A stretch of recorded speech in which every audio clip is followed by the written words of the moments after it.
Good evening. नमस्कार। कैसे हैं आप लोग? बढ़िया हैं, क्लास में आ चुके हैं। कितने बच्चे आ गए हैं भाई क्लास में? अरे यार, एक बार फटाफट जरा शेयर कर दो कि क्लास शुरू हो चुकी है जल्दी। और फिर हम लोग आज स्टार्ट करते हैं हमारा नया टॉपिक।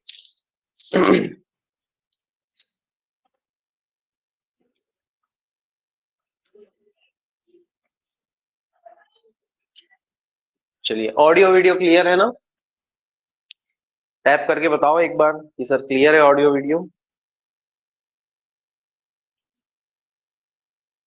चलो, ठीक है, ठीक है।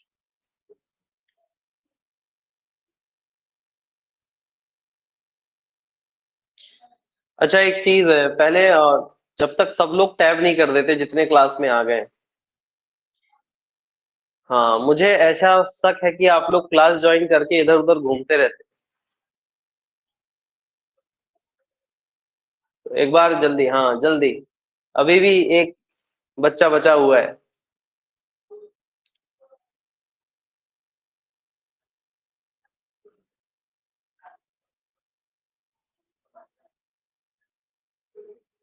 अब इसका नाम देखो।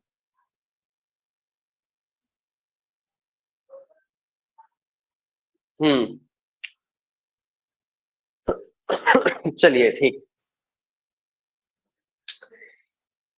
चलो, तो आज हम लोग मैथ्स का जो है एक नया टॉपिक पढ़ने जा रहे हैं। और इसी टॉपिक से ज्यादा क्वेश्चन आए हैं, मतलब 2025 में भी आए हैं और उसके पहले भी आते रहे हैं लगातार। ठीक है, चलो स्टार्ट करें हम लोग।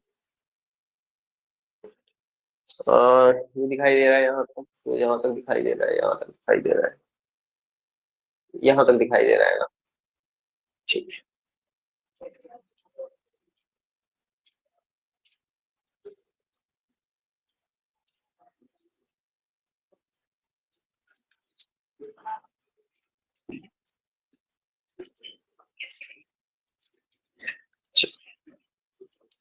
तो बाकी परसेंटेज के कुछ बचे हुए सवाल मिसलेनियस में हम लोग देखेंगे। और मैथ्स में आप हेडिंग लगाओ chapter number 2। Chapter number 2 heading लगाइए मैथ्स में।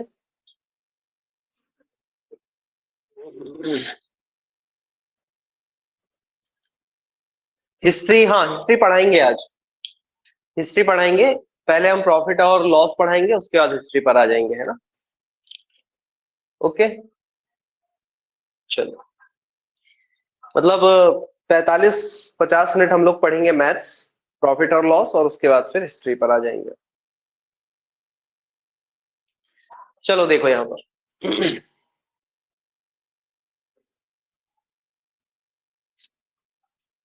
वो ऐप में कुछ प्रॉब्लम के कारण कुछ हो नहीं रहा।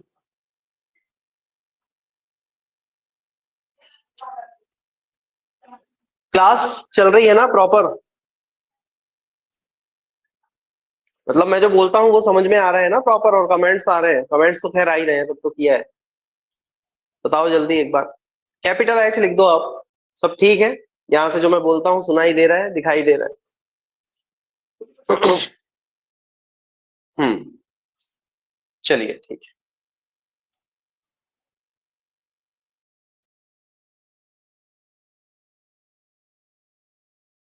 स्टार्ट करें अब हम लोग।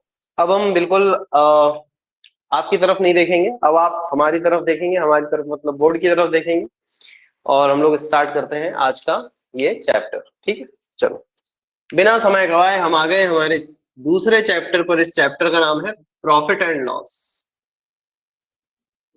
प्रॉफिट एंड लॉस हेडिंग लगाइए सभी लोग।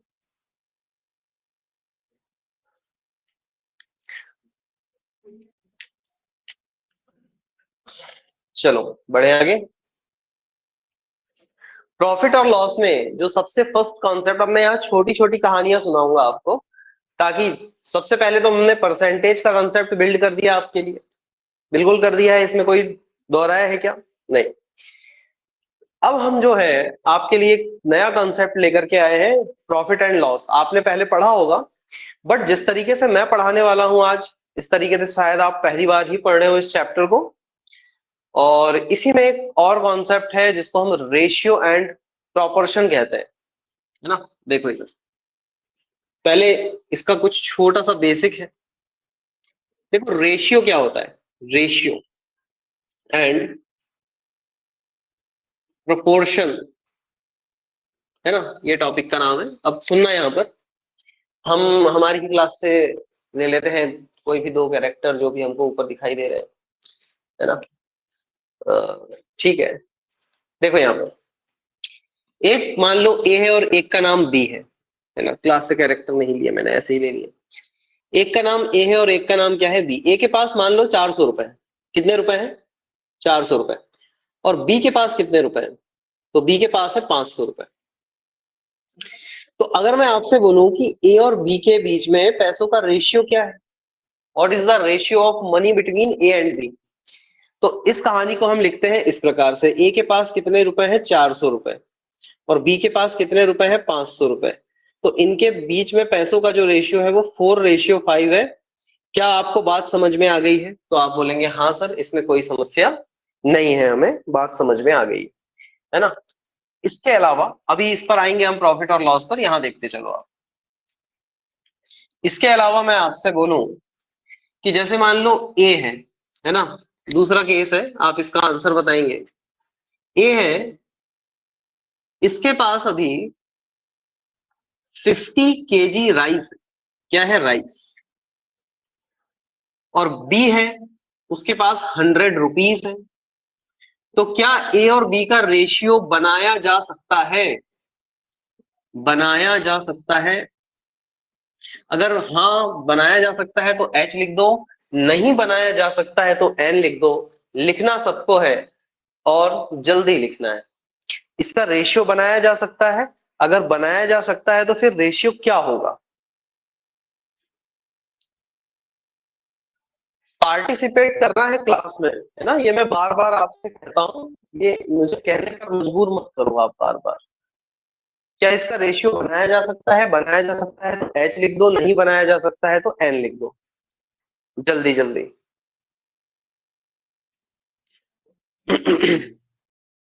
सवाल समझ में आया आपको? क्या बोला है मैंने? मैंने ये बोला है कि एक व्यक्ति है ए और एक व्यक्ति है बी। ए के पास अभी 50 kg आलू, सॉरी आलू नहीं, राइस है, और बी के पास 100 रुपए है। तो क्या ए और बी का रेशियो बनाया जा सकता है?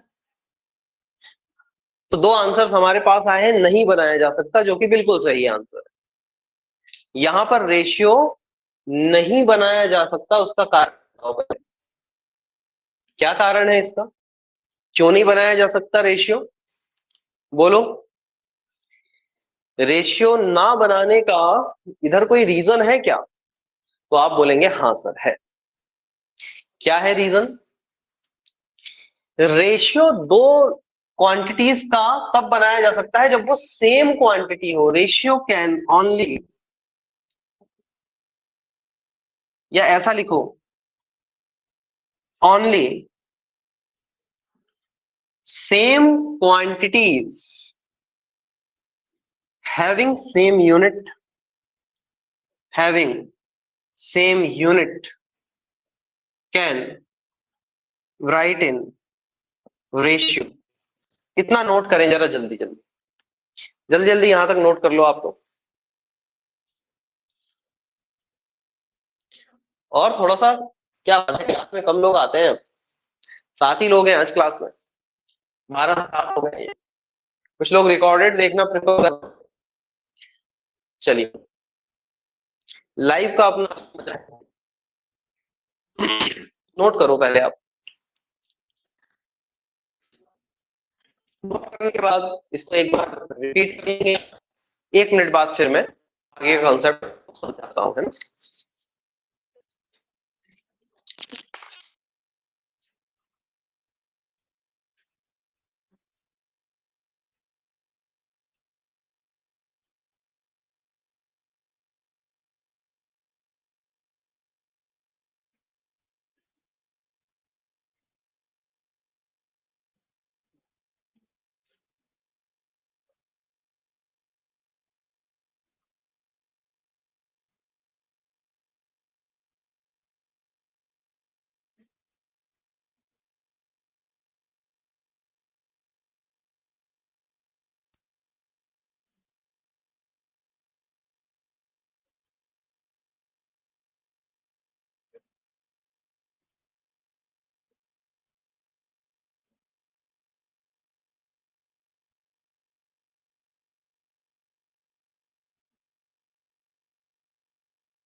हाँ जी, तो यहां तक आपने नोट कर लिया है। बढ़ते हैं हम लोग आगे, है ना। देखो यहाँ, एक तो ये कैमरा क्वालिटी इस ऐप की ऐसी है, तो क्या पता कैसा कैसा फेस बनता रहता है। अभी ठीक है, ठीक है, ऑडियो वीडियो दोनों पहुंच रहे हैं आप तक। चलिए, तो मैं आपसे इसके आगे डिस्कस करता हूं। इसको मिटा दे पहले, है ना। देखो भाई, अगर मैं आपसे बोलूं तो हमने एक चीज यहाँ ये सीखी है कि अगर क्वांटिटी सेम हो, जैसे यहाँ पैसे थे यहाँ भी पैसे थे, तो रेशियो बन गया। अब लेकिन यहाँ पर एक राइस थे और यहाँ पैसे थे, तो रेशियो नहीं बना। रेशियो सेम क्वांटिटी के बीच में होता है हमेशा। तो अगर यहाँ पर कोई दो क्वांटिटीज है, ए और बी, दो व्यक्ति हैं, और उनके पास पैसे का रेशियो 2:3 है ना, पहली इंफॉर्मेशन। दूसरी इंफॉर्मेशन हमको दी है कि एक व्यक्ति बी है, यही वाला, और एक और नया व्यक्ति आ गया सी, और इनके बीच में पैसे का रेशियो 5:4 है। पैसे का रेशियो कितना है? 5:4 है। और अगर मैं आपसे ये पूछ लूं, अगर मैं आपसे ये पूछ लूं कि A ratio B ratio C क्या होगा, तो आप क्या बताएंगे? तो आप यहां देखेंगे, जब भी ऐसा रेशियो बनाने को आपसे बोला जाए तो ए और बी की वैल्यू क्या क्या है? 2:3। उसके बाद बी और सी की कितनी है? 5:4 है। ध्यान से देखेंगे, ध्यान से देखेंगे सब लोग, बढ़िया ट्रिक बता रहा हूं आपको मैं। यहाँ 3 लिखा है तो 3 के आगे 3 लिख दो, यहाँ 5 लिखा है तो जो खाली जगह है वो 5 में भर, मतलब जो लिखा है उसको आगे लिख दो, जो यहाँ लिखा है उसको आगे लिख दो। अब 5 से ये 2 बार, इसका इंटू करना है इसमें। 5 से ये 3 बार, 15, और 4 से ये 3, मतलब 12।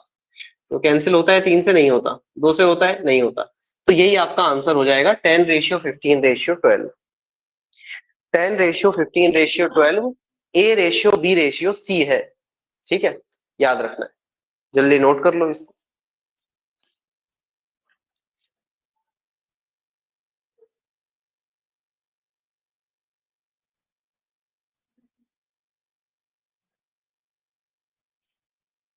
चलो बढ़े आगे।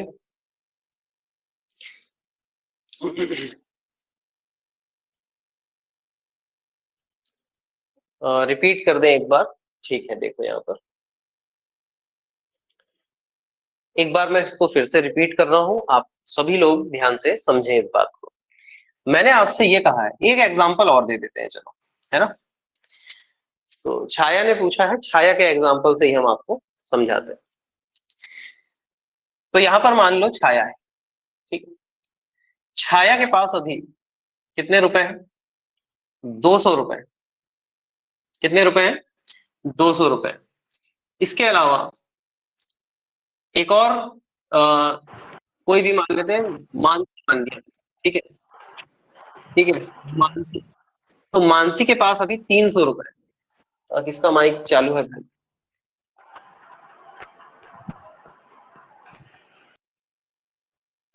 चलिए।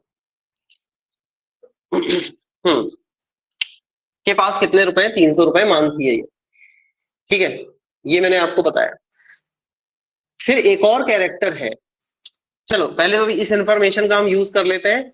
तो छाया और मानसी के पास पैसे का रेशियो कितना है? 2:3 है, ये बोला मैंने आपसे। क्यों? 0 0 कैंसिल हो जाएंगे, ये बचे। फिर एक कैरेक्टर है मानसी, मानसी के पास कितने रुपए हैं? या एक और कैरेक्टर इंट्रोड्यूस हो जाता है ना, अंकिता। तो मानसी और अंकिता के पास पैसे का रेशियो अभी कितना है? तो हमने बोल दिया 7:4। कितना है? 7:4 है। तो बात समझ में क्या आ रही है हमको कि छाया और मानसी के पास जो पैसे हैं, तो इन दोनों का जब रेशियो बनाया गया तो 2:3, और जब मानसी और अंकिता के बीच में रेशियो बनाया गया तो रेशियो कितना बना? 7:4। तो अगर मैं आपसे पूछूं, छाया, मानसी और अंकिता तीनों मिलकर के कहीं पार्टी करने जा रहे हैं, तो इनके कंबाइंड रेशियो क्या होंगे? कंबाइंड रेशियो बनाने के लिए हमेशा पहले छाया और मानसी यहाँ पर आ जाएंगे 2:3, और फिर यहाँ पर मानसी और अंकिता आ जाएंगे 7:4। तो अब मैं आपसे जो बोल रहा हूँ उसको ध्यान से देखो। यहाँ पर देखो, यहाँ 3 लिखा है ना, इसके आगे कुछ नहीं लिखा है तो 3 ही लिख देते हैं। यहाँ 7 लिखा है, इसके आगे कुछ नहीं लिखा है तो 7 लिख देते हैं, और फिर इंटू कर देते हैं। 7 2 जा 14, 7 3 जा 21, और 12। तो ये आपका आंसर हो गया, ये मैंने बोला है। अब आप एक बार बता दीजिए सभी लोग, क्या बात आपको समझ में आ गई है क्या? बोलो जल्दी बोलो, समझ में आ गई सभी लोगों को?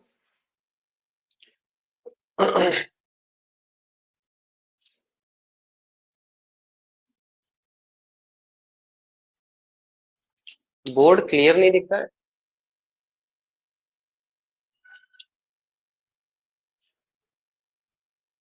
अभी?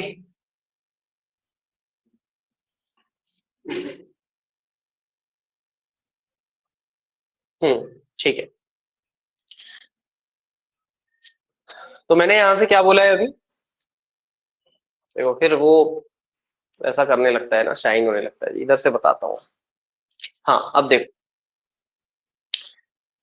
यहाँ पर छाया है, यहाँ मानसी है। छाया मानसी के पास पैसे का रेशियो 2:3 है। फिर यहाँ मानसी अंकिता के पास पैसे का रेशियो 7:4 है। तो अगर आपसे पूछा जाए छाया मानसी और अंकिता तीनों के पास पैसे का रेशियो क्या होगा, तो हम यहाँ से क्या करते हैं, देखो ये वाली यहाँ दिख रहा है ना आपको, छाया की जगह 2 लिखा, मानसी की जगह 3 लिख दिया। फिर मानसी की जगह 7 लिखा और 4 लिख दिया। अब 3 के आगे कुछ नहीं लिखा था तो 3 लिख देते हैं, 7 के पीछे कुछ नहीं लिखा था तो 7 लिख देते हैं और इंटू कर देते हैं। ऐसे वर्टिकली वर्टिकली इंटू करते हैं तो वही आपका क्या होता है, तीनों का रेशियो आ जाता है। समझ में आ गया? टैप कर दो जल्दी से एक बार, फिर हम आगे बढ़ेंगे। ठीक ठीक, चलिए। हाँ ऐसा सब लोग कर दिया करो फटाफट, है ना, सब लोग कर दिया करो तो हमको क्या है। चलिए बढ़े अपन आगे। हाँ जी, मिटाते हैं हम इसको और यहां से बढ़ते हैं फिर आगे, आगे की जो कहानी है। अब यहां से हम प्रॉफिट और लॉस को शुरू करेंगे, है ना। थोड़ा सा मैं अब ये नंबर्स भी बड़े लिखूंगा ताकि आपको आसानी से दिखाई दे। देखो ये वाला कंसेप्ट भी लिख लिया था सबने। हाँ ये मैंने इसलिए बताया रेशियो प्रोपोर्शन की कुछ चीजें, ये भी हमको लगने वाली है कहाँ पर, प्रॉफिट लॉस के ही चैप्टर में ये चीजें अभी लग जाएंगी हमको। चलिए बढ़े आगे। देखो यहां पर, अब प्रॉफिट का मतलब क्या होता है, तो अब मैं आप लोग बिल्कुल अपना जो है अस्त्र शस्त्र सारे तैयार रखें आप लोग, क्या कमेंट करने वाले, है ना। जैसे ही मैं यहां से पूछूं और सीधा कमेंट आना चाहिए आपका कि इतना होगा सर, तो फटाफट आप लोग कमेंट करते रहेंगे और वैसे ही फिर हम लोग आगे बढ़ते रहेंगे उसी फ्रीक्वेंसी उसी स्पीड के साथ। ठीक है, तैयार हैं आप लोग? तो मैं आपसे क्या है, पहली कहानी आपको सुनाता हूं। पहली कहानी सुनो यहाँ पर आप लोग। क्या है कहानी? कहानी ये है भाई। अभी दिख रहा है बोर्ड क्लियर था? हाँ। तो एक कैरेक्टर है राम, एक कैरेक्टर है राम, ठीक है। राम के पास अभी एक टीवी है ना। क्या है राम के पास? एक टेलीविजन है, टीवी। और इस टीवी का जो प्राइस है वो 9,000 रुपए। इतनी बात बिल्कुल क्लियर है क्या? तो आप बोलेंगे हाँ सर बिल्कुल क्लियर है। हमको अभी आपने ये बताया है कि मान लो एक व्यक्ति है राम, राम के पास क्या है, एक टीवी है और उस टीवी की कीमत कितनी है, तो आपने बोल दिया 9,000 रुपए। ठीक बात, कोई समस्या नहीं है सर। अब राम का एक फ्रेंड होता है, उसका नाम है श्याम, ठीक है। और श्याम राम से ये कहता है कि आपकी जो टीवी है ये बहुत अच्छी है, इसको हम खरीदना चाहते हैं। तो राम कहता है भाई ठीक है, आप खरीदना चाहते हो तो हम बेचना चाहते हैं।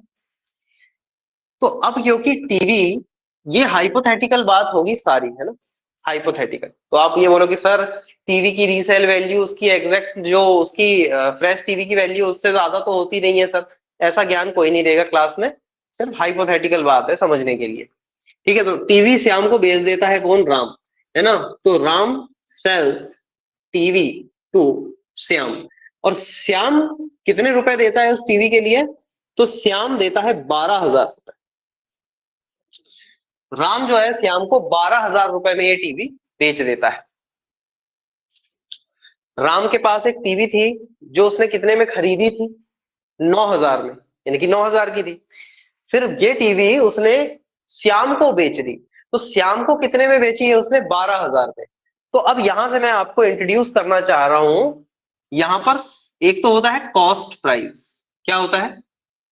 कॉस्ट प्राइस, और एक होता है सेलिंग प्राइस, सेलिंग प्राइस। तो यहां पर कॉस्ट प्राइस तो क्या हो जाएगा भाई 9,000, और सेलिंग प्राइस क्या हो जाएगा 12,000। क्योंकि सेल, देखो ये अब किसके हिसाब से डिसाइड होता है सर? श्याम के हिसाब से। तो श्याम तो टीवी खरीद रहा है ना, बेच कौन रहा है? राम। तो सेलर कौन है यहाँ पर?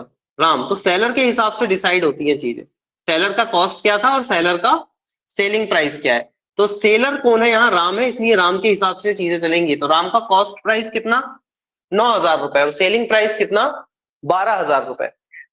तो अब यहाँ क्या है, प्रॉफिट क्या होता है? मैं बिल्कुल बेसिक बेसिक चीजें बता रहा हूं आपको, है ना, बिल्कुल बच्चों वाली चीजें बता रहा हूं आपको मैं। जो प्रॉफिट होता है भाई, वो सेलिंग प्राइस यानी कि एसपी और सीपी का डिफरेंस होता है। जो प्रॉफिट होता है वो सेलिंग प्राइस और कॉस्ट प्राइस का डिफरेंस होता है। बिल्कुल अभी इस गलत फहमी में मत रहना कि सर ये सब आता है हमको, पहला सवाल दूंगा नहीं बनेगा, ठीक है? Profit SP minus CP. दूसरी बात, अगर आपसे प्रॉफिट परसेंट पूछ लिया जाए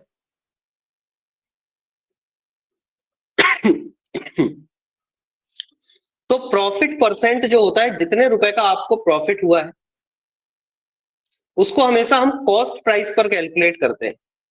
प्रॉफिट किस पर कैलकुलेट करते हैं? हमेशा कॉस्ट प्राइस पर। नोट करते जाना है आपको ये सारी चीजें। तो यहां से आ जाएगा प्रॉफिट अपॉन सीपी इंटू 100, और ऐसे आप क्या निकाल लेंगे? प्रॉफिट परसेंट निकाल लेंगे। फॉर्मूले तो मैं बता रहा हूं, लेकिन अपन लॉजिक से समझेंगे अभी इस चीज को, है ना। इतना नोट करो पहले, जल्दी जल्दी नोट करें इसको।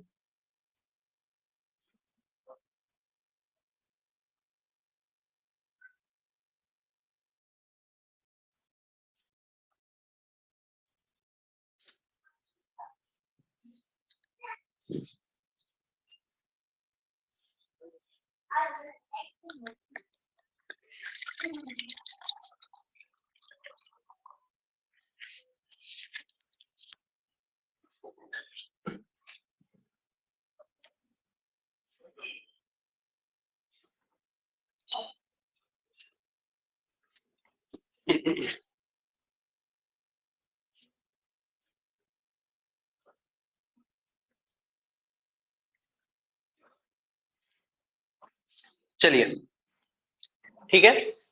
तो ये तो मैंने आपको क्या बताया, फॉर्मूला बताया मैंने। यहां पर मैं आपको लॉजिक से बताता हूं क्या है कहानी।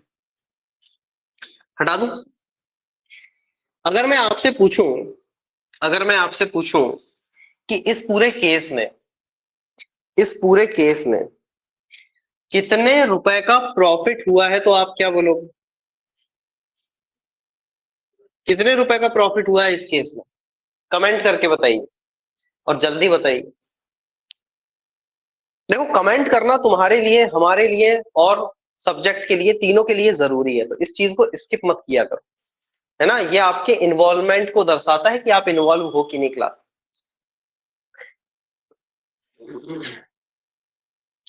हाँ, आसान, बिल्कुल आसान सवाल था, और आसानी से सबने आंसर दे दिया। 3,000 रुपए, बिल्कुल सही बात है।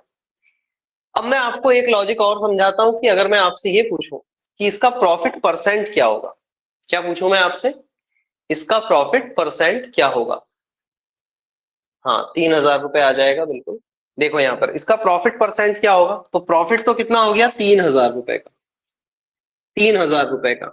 लेकिन अगर मैं आपसे बोलूं प्रॉफिट परसेंट बताओ, प्रॉफिट परसेंट बताओ, तो प्रॉफिट परसेंट निकालने के लिए देखो, अब 3,000 रुपए बढ़कर मिले, किसको मिले? राम को। राम के पास पहले 9,000 रुपए थे, और 3,000 ज्यादा मिल गए उसको। तो कितने ज्यादा मिले? 3,000। किस पर मिले? 9,000 पर। इसलिए हम वहां पर वो फॉर्मूला लिखते हैं। लेकिन ये तो सिंपल लॉजिक हो गया सर, परसेंट वाला। परसेंट में पढ़ा है ना ये लॉजिक तो हमने भाई। 3,000 रुपए बढ़े, किस पर बढ़े? 9,000 पर बढ़े, और किसको मिल गए? राम को। तो राम को 9,000 पर 3,000 बढ़कर मिले। तो राम को कितने परसेंट ज्यादा मिले ऐसा बोल दूं, या कितना प्रॉफिट हुआ ऐसा बोल दूं? तो सवाल दो अलग अलग है। उसको कितना प्रॉफिट हुआ ऐसा भी पूछ लेता है, और ऐसा अगर पूछ ले कि कितने परसेंट इंक्रीज हुआ रेवेन्यू, किसका? राम का, तो भी ठीक है। मतलब दोनों एक ही बात तो है, अलग अलग थोड़ी है। तो एक ही बात है, तो एक ही तरह से निकाल देंगे। 100 से इसका इंटू कर दो, 3 जीरो से 3 जीरो कैंसिल हो गया साहब यहाँ पर। 3 बार, और 3 से ये कितना आ जाएगा 33 करेक्ट 1/3% का प्रॉफिट हो गया राम को। कितना प्रॉफिट हो गया राम को 33 करेक्ट 1/3। अगर बात समझ में आई है तो हमारे लिए टैप कर दो सभी लोग एक बार जल्दी से। जल्दी से आपको ये बात समझ में आने का मतलब ये है कि कौन सी बात समझ में आ गई है हमें, कि वो जो हमने परसेंट में बात पढ़ी थी और यहां पर जो हमने प्रॉफिट में बात पढ़ी है वो तो एक ही बात है ना, थोड़ी है ना। चलिए बढ़े आगे।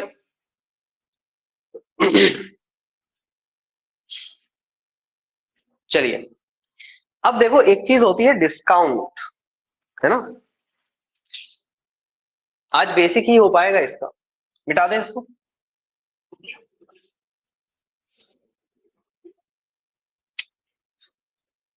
अब यहां मैं 3 टाइप के प्राइस आपसे डिस्कस करने वाला हूं। देखो एक होता है एमपी, इसको बोलते हैं मार्क्ड प्राइस, मार्क्ड प्राइस। फिर एक होता है सेलिंग प्राइस, और एक होता है कॉस्ट प्राइस।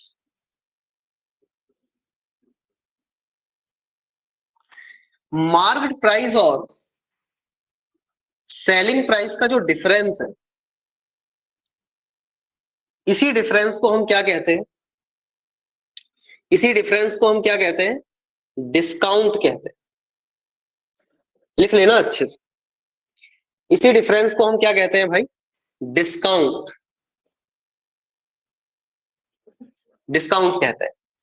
इसके अलावा आपसे बोला जाए कि सेलिंग प्राइस और कॉस्ट प्राइस का जो डिफरेंस होता है, तो वो डिफरेंस क्या कहलाता है, या तो प्रॉफिट कहलाता है या लॉस कहलाता है।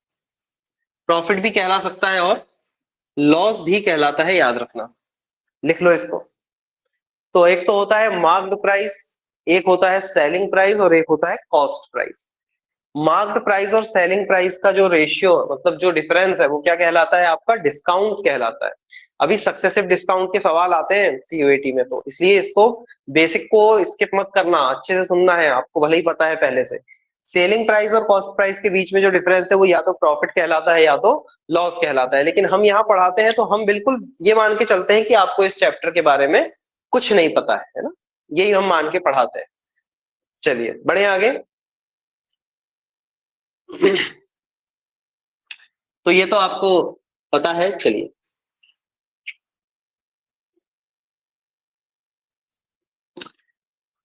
अब मैं आपसे कुछ छोटे छोटे सवाल पूछ लेता हूं।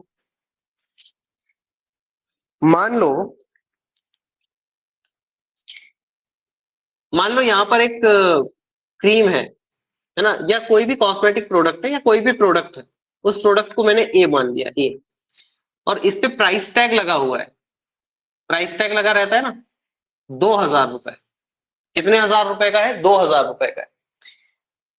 फिर आपको ये जो है प्रोडक्ट है पसंद आया, तो आपने बोला कि हम इस पे डिस्काउंट चाहते हैं शॉपकीपर से। तो शॉपकीपर ने बोला कि इस पर मैं आपको 20% का डिस्काउंट दे दूंगा। कितना डिस्काउंट दे दूंगा आपको 20% का डिस्काउंट दे दिया शॉपकीपर ने आपको।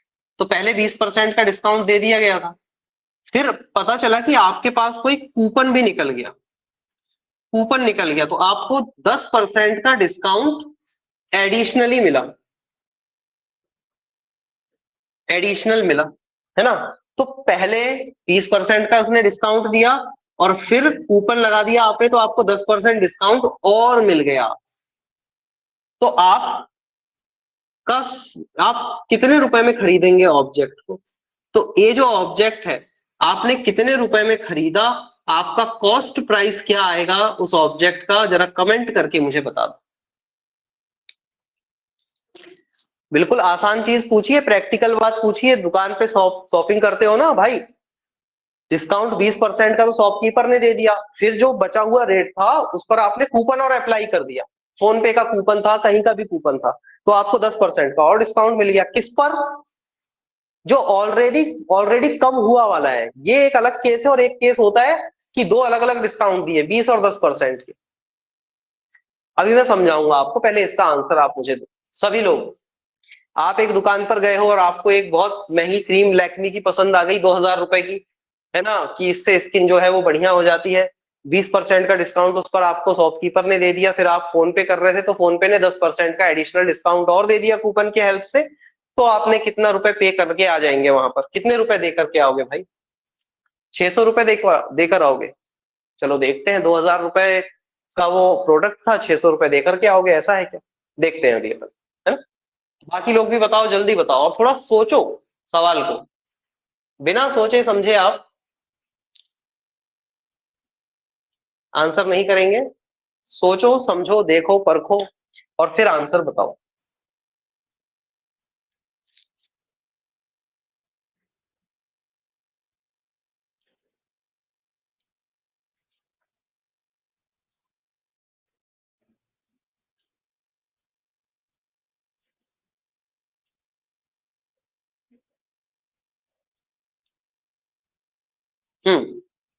आंसर अभी आया नहीं कमेंट में।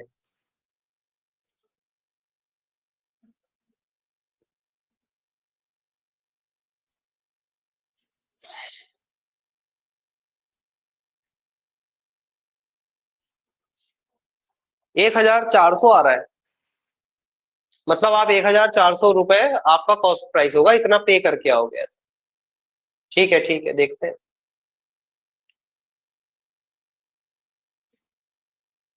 देखते हैं भाई।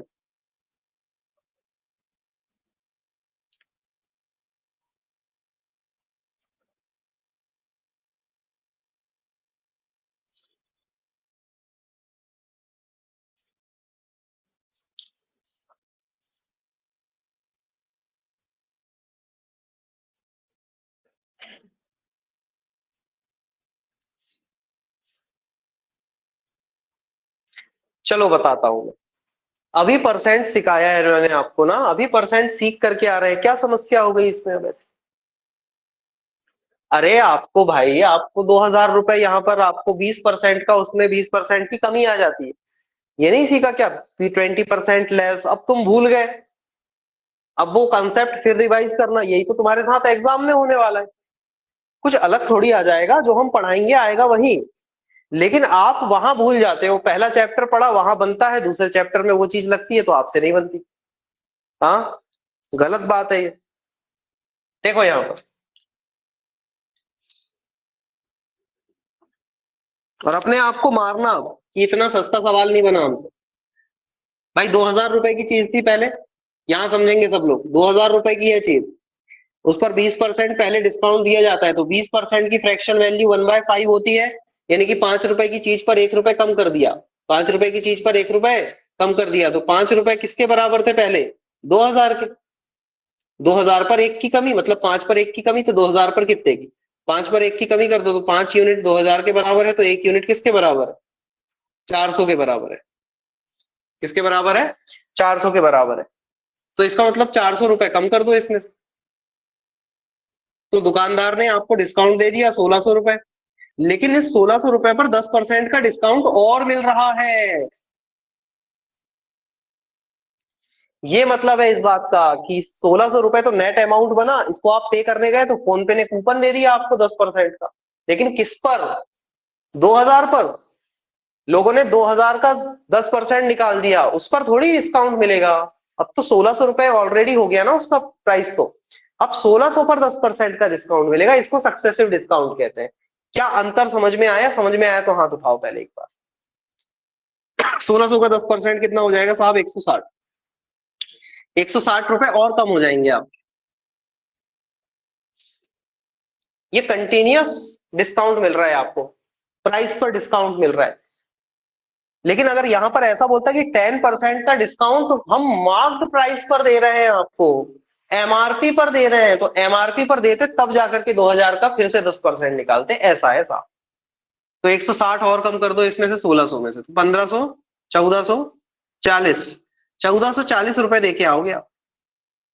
1440 रुपए देके आओगे, 1440। अगर समझ में आया तो एक बार एच लिख दो कमेंट में, नहीं समझ में आया तो एक बार एन लिख दो कमेंट में, और दोनों ही बातों को फिर हम डिस्कस करेंगे, पहले इसको नोट करें। सवाल समझ में आया कि नहीं? रिपीट करना है क्या?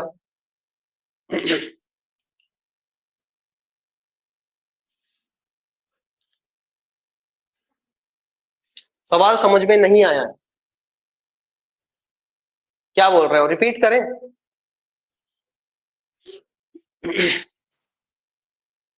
हाँ, देखो यहां बात सुनो फिर से।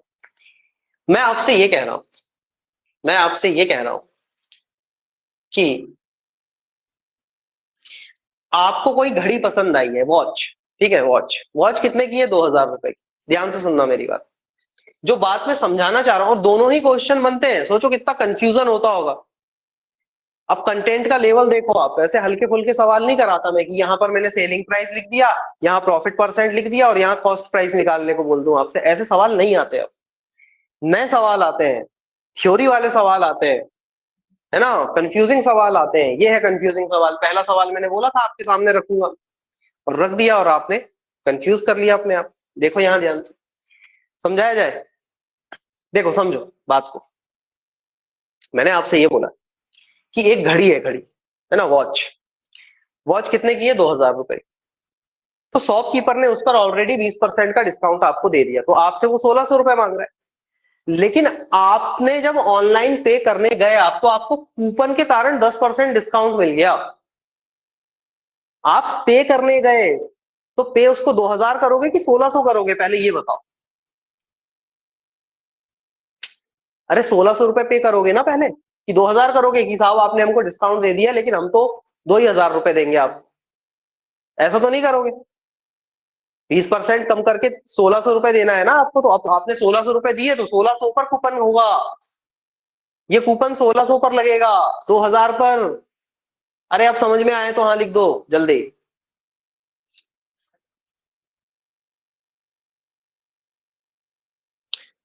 समझ में आया है तो हाँ लिख दो एक बार जल्दी से कमेंट में, तो पेपर में धुआं उड़ेगा सीधा।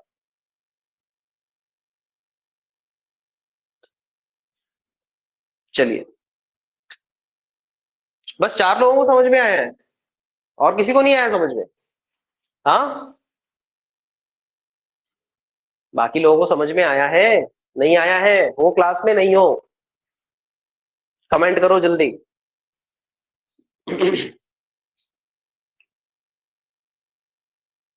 चलिए,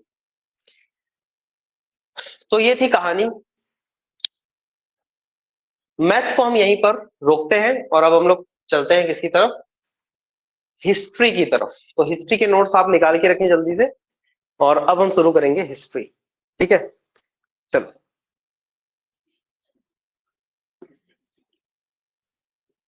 इस चैप्टर को कल आगे बढ़ाऊंगा मैं, है ना। इसकी शीट आज दे दी जाएगी आपको, जैसे परसेंटेज की सीट दी है ऐसी किसकी सीट आएगी आज?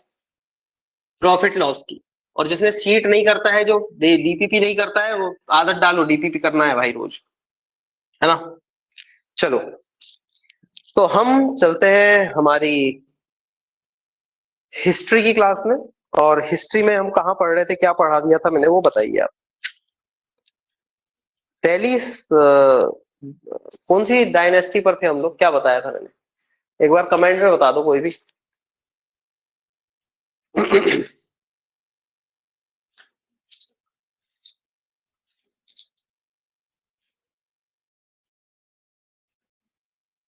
स्लेव डायनेस्टी पर आ गए थे। स्लेव डायनेस्टी, स्लेव डायनेस्टी के बारे में मैं बता रहा था आपको।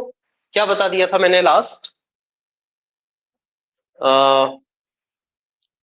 चंद ये अपना पृथ्वीराज चौहान डिस्कस कर लिया हमने। पृथ्वीराज चौहान संयोगिता, जयचंद्र, बैटल ऑफ तराइन, हो गया ये सब।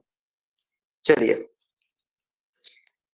और उसके बाद अब पहला जो सुल्तान बना था उसका नाम था कुतुबुद्दीन ऐबक। कब बना था ये? 1206 में, है ना, 1206 में। और 4 साल तक रहा, 1210 तक। 1210 में ये पोलो खेलते हुए निपट गया था। यहां तक मैंने बता दिया होगा। इसके बाद जो दूसरा बादशाह यानी कि दूसरा सुल्तान आता है दिल्ली का, उसका नाम था इल्तुतमिश। इल्तुतमिश, लिखो भाई, इल्तुतमिश।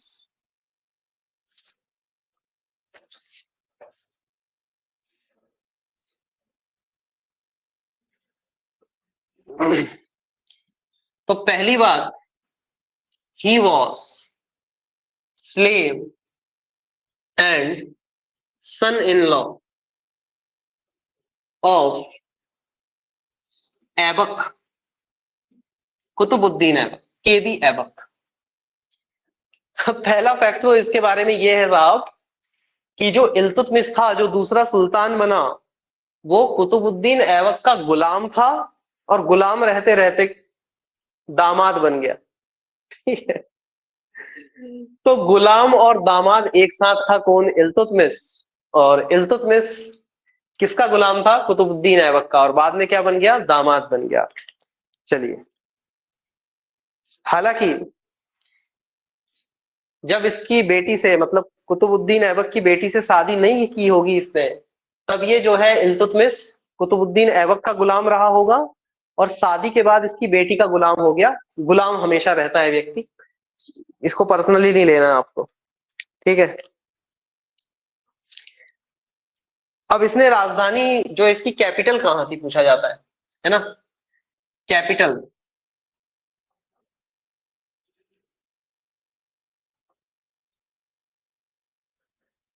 कैपिटल कहाँ बनाया? तो दिल्ली, लिख लेना। दिल्ली को अपनी राजधानी बनाया इल्तुतमिश ने। और अगर ऐसा सवाल, अब ये सवाल एमपीपीएससी में भी आया हुआ है, इंपॉर्टेंट सवाल है, पूछता है रियल फाउंडर ऑफ दिल्ली सल्तनत, सल्तनत, तो इसी को कहते हैं इल्तुतमिश। इल्तुतमिश लिख लेना। रियल फाउंडर ऑफ दिल्ली सल्तनत अगर आपसे पूछ लिया जाए तो उसका नाम भी क्या है? इल्तुतमिश है, ना कि कुतुबुद्दीन ऐबक। हाँ, पहला सुल्तान पूछा जाए तो कुतुबुद्दीन ऐबक है, लेकिन रियल फाउंडर, वास्तविक संस्थापक किसको कहते हैं? इल्तुतमिश को। अब इसने ऐसे काम किए हैं, इस कारण कहा जाता है इसको, है ना। अभी देखेंगे हम कौन कौन से काम किए। आप जानते हैं कि राजधानी पहले क्या थी? तो लाहौर थी, है ना। कुतुबुद्दीन ऐबक ने राजधानी यानी कि कैपिटल कहाँ बनाई थी? लाहौर में। तो लाहौर से दिल्ली लेकर के आया ये राजधानी, तो इसलिए दिल्ली में राजधानी, दिल्ली राजधानी में बैठने वाला पहला बादशाह कौन था? अगर ऐसा सवाल आ जाए इतिहास से, ध्यान रखना कि दिल्ली में बैठने वाला पहला वैध सुल्तान कौन था, तो वो इल्तुतमिश था। कुतुबुद्दीन ऐबक तो केवल लाहौर में बैठा, हालांकि उसको दिल्ली सल्तनत ही कहते थे, लेकिन उसकी राजधानी लाहौर थी। तो राजधानी परिवर्तन किसने किया? इल्तुतमिश ने। पहला वैध सुल्तान यानी कि रियल फाउंडर कौन था? इल्तुतमिश। राजधानी दिल्ली किसने बनाई? इल्तुतमिश। ठीक है जी, आगे बढ़ेंगे।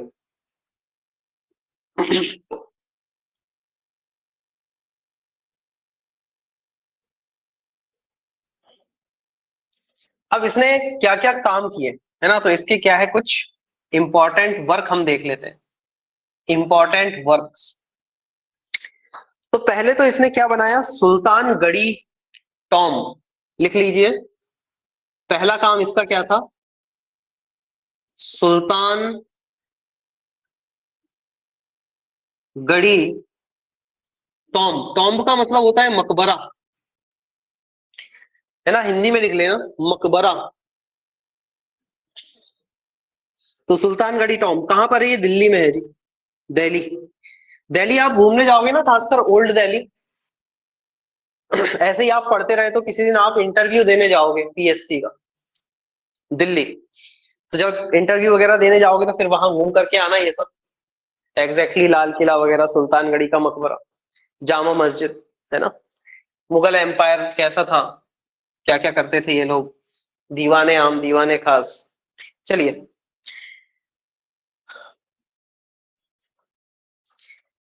he started he started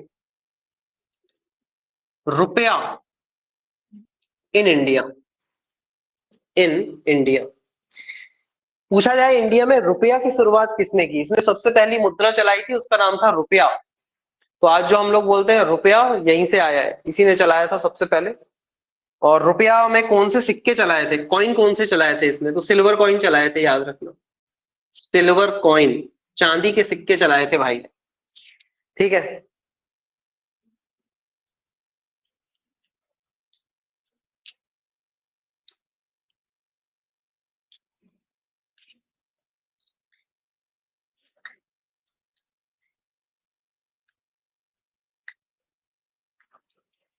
आगे बढ़े अपन, चलिए।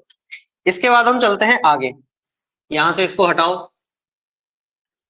अरे अच्छा लग रहा है, थोड़ा सा रिलैक्स हुआ होगा दिमाग, दिमाग में थोड़ा सा, क्योंकि मैथ्स पढ़ते पढ़ते आपका दिमाग जो है, अभी रीजनिंग पढ़ेंगे उसमें भी ऐसे ही होगा। यहां आ जाओ आगे। इसका अगला काम देखो, तीसरा काम, ही established तुर्कान ए चालीसा, तुर्कान ए चालीसा लिखो। तुर्कान ए चालीसा क्या है अभी समझाता हूं। तो तुर्कान ए चालीसा में लिखना, ये है क्या, तो it is group of 40, group of 40, 40 लोगों का ये समूह है एक। और सैन्य विभाग हुआ करता था ये, है ना, आर्मी डिपार्टमेंट था साहब, आर्मी डिपार्टमेंट।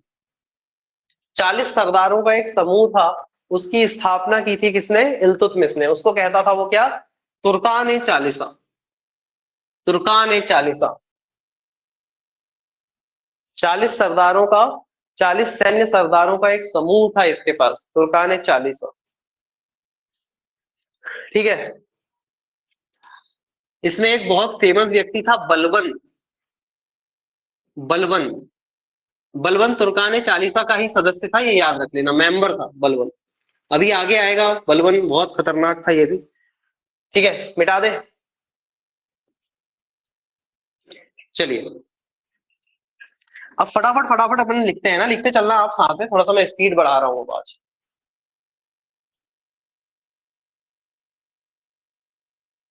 आर्मी के बाद क्या लिखा, डिपार्टमेंट लिखा हुआ है ये, डिपार्टमेंट, आर्मी डिपार्टमेंट था ये तुर्कान ए चालीसा। ठीक है, चलिए बढ़े आगे।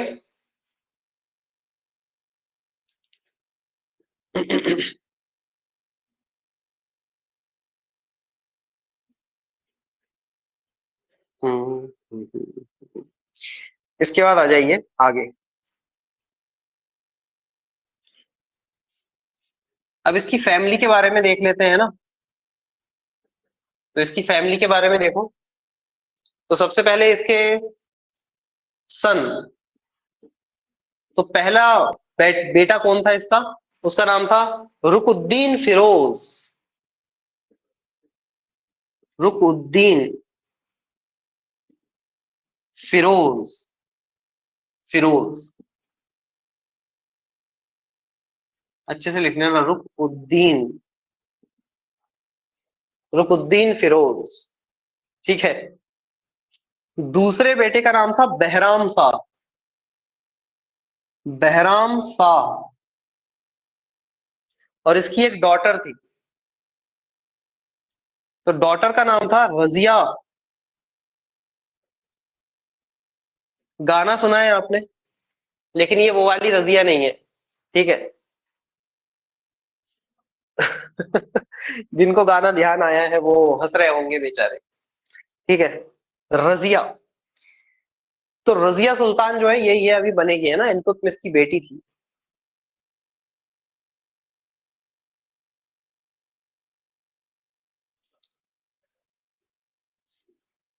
तो यहां से लिख लेना, ये कौन थी, first female administrator, administrator, administrator of Delhi सल्तनत, दिल्ली सल्तनत। लिख लीजिए, रजिया सुल्तान कहते थे इसको। पहली मुस्लिम महिला शासिका अगर पूछा जाए तो भी आंसर रजिया सुल्तान है ना, लिख लेना यहां से, ये सब फैक्ट है। पहली मुस्लिम महिला शासिका, पहली मुस्लिम महिला शासक या शासिका पूछा जाए तो भी आंसर क्या आ जाएगा आपका, रजिया। चलिए बढ़ते हैं आगे। तो 3 बच्चे थे, 2 लड़के थे और 1 लड़की थी, है ना। दोनों लड़कों के नाम देख लो, रुकुद्दीन फिरोज और बहराम शाह।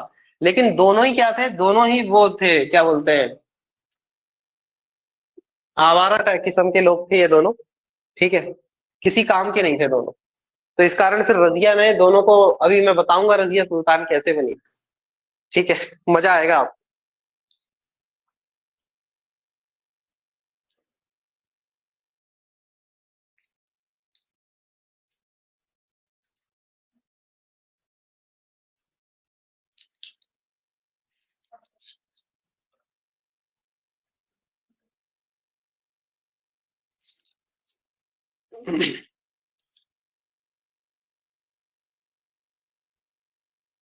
चलिए देखें, यहां पर बताता हूं मैं आपको। तो इल्तुतमिश के बाद, है ना, अब यहां से इतना ही इसमें जानने लायक था इल्तुतमिश के बारे में। इल्तुतमिश के बच्चे हमने देख ही लिए हैं, ये 3 थे। तो इल्तुतमिश कब से कब तक रहा? तो ये 1210 में सुल्तान बना था और 1236 तक रहा। कहां से कहां तक? 1236 तक। इसको मिटा देते हैं हम और यहां पर हम समझाते हैं हम हुआ क्या, है ना, पूरी कहानी सुनाता हूं मैं आपको। देखो, जैसे ही इल्तुतमिश मतलब अपने पद से हटा, तो सबसे पहले किसको बनाया गया था? तो 1236 में रुकुद्दीन फिरोज को सुल्तान बनाया गया। सुल्तान बनाया, लेकिन यह अयोग्य शासक था भाई। अयोग्य, नालायक था ये, नालायक। लेकिन यह अयोग्य शासक, ऐसा पूरा हिस्ट्री याद होना चाहिए आपको। तो अयोग्य शासक था तो इसको हटा दिया। ठीक है, हटाया क्या? रजिया ने अपने भाई को ही निपटा दिया था। ठीक है, अभी बताऊंगा मैं कितनी हत्याएं हुई हैं, जिसको बोलते हैं ना इतिहास में कि तख्त के लिए भाई ने भाई को, पिता ने पुत्र को, पुत्र ने पिता को मारा है। वो यही वाली सल्तनत है, दिल्ली सल्तनत। रक्त से भरी हुई, खून से सनी हुई सल्तनत है ये। निपटा दिया था भाई इसने। अब बचा कौन है यहाँ? बहराम साहब। पूरी कहानी सुनो आप। अभी बहराम साहब बचा हुआ है, लेकिन क्या होता है देखो, इल्तुतमिश ने अपने शासनकाल में एक काम किया था जिसका नाम था तुर्काने चालीसा। क्या काम किया था इसने?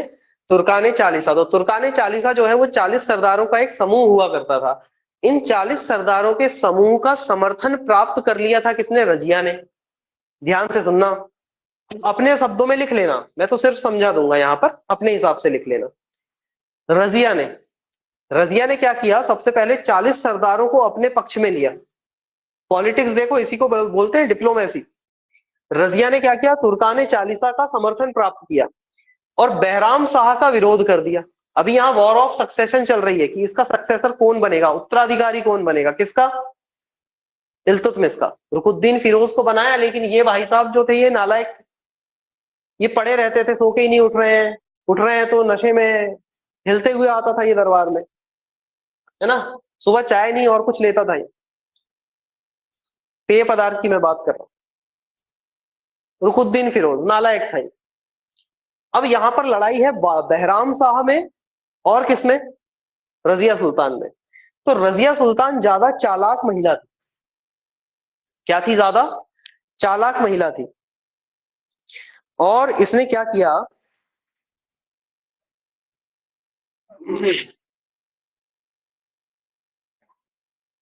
इसने क्या किया? इन तुर्काने चालीसा का समर्थन प्राप्त कर लिया रजिया ने, है ना। और जैसे इस रजिया सुल्तान को तुर्काने चालीसा यानी कि वो जो 40 सरदारों का समूह है उसका समर्थन मिलता है, तो बहराम शाह को साइडलाइन कर देती है ये और खुद क्या बन जाती है? शासिका बन जाती है। अब इसने एक गलती कर दी, है ना। मैंने कल पढ़ाया था ब्लड सर्कुलेटरी सिस्टम, पढ़ाया था ना। तो अब यहां पर वो बात अप्लाई होती है कि दिल के मामलों में अक्सर क्या होता है साहब? घाटा हो जाता है ना। तो सल्तनत और दिल एक साथ नहीं चल सकते। अब मैं आपको कहानी आगे सुनाता हूं, तो अभी ये आप लिख लेना कि तुर्काने चालीसा, इतना लिख लो उसमें कि Turkane Chalisa supported Razia Sultan and they sideline Bahram Shah and Razia Sultan become sultan या एडमिनिस्ट्रेटर। ठीक है, इतनी बात लिख लेना है आपको। जल्दी लिख लो अपनी भाषा में, अपनी भाषा में लिख लो जल्दी वहीं पर।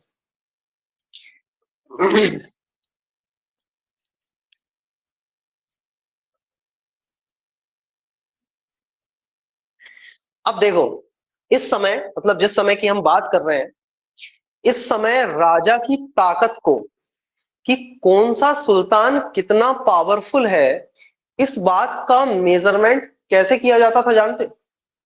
इस बात का मेजरमेंट किया जाता था कि उनके पास कितनी बड़ी अश्व सेना है, घुड़सवार सेना, है ना। हॉर्स टेल्ड आर्मी बोलते थे उसको, घुड़सवार सेना या अश्व सेना है ना। तो यहां देखना ध्यान से, एक व्यक्ति था ईरान का, तो मैं यहां लिखता हूं रजिया ने ईरान के मोहम्मद याकूब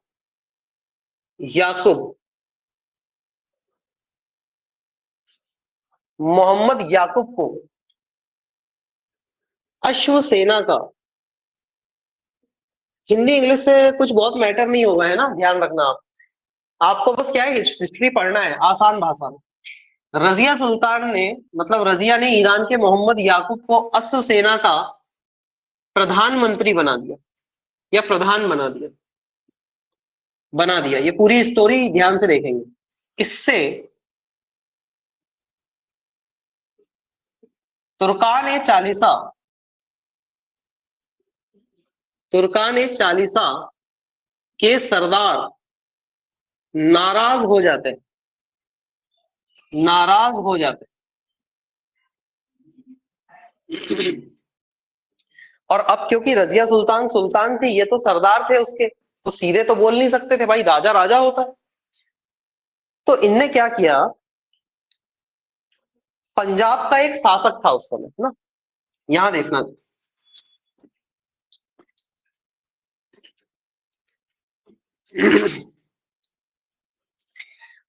पंजाब का एक शासक था, उसका नाम था अल्तुनिया।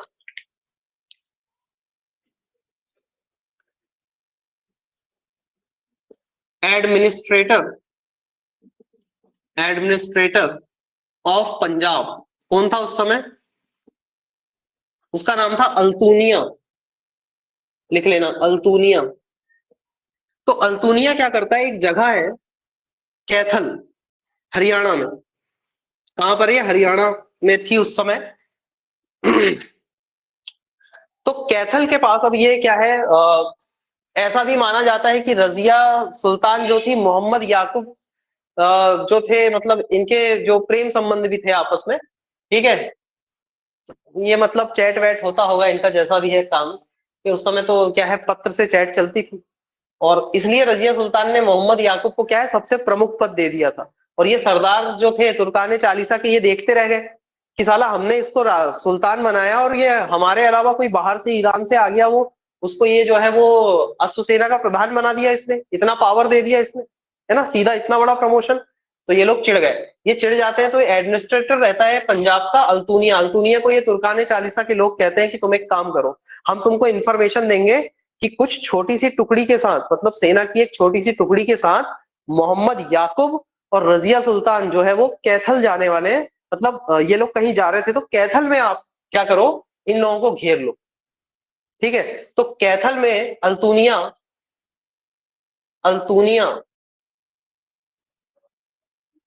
मोहम्मद याकूब की हत्या कर देता है। मोहम्मद याकूब की हत्या।